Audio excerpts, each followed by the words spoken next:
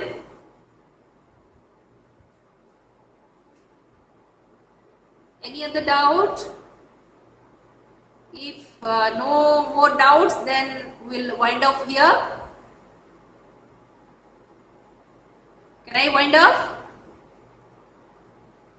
Okay, Yes, you go ma'am. through the video and your keep your doubts for the next class. First we'll discuss the doubts, then we'll proceed. Okay? So next class we'll be discussing dihybrid cross. Okay, children? Thank you very much. Thank you, ma'am. Thank you, ma'am. Thank you, ma'am. Thank you, ma'am.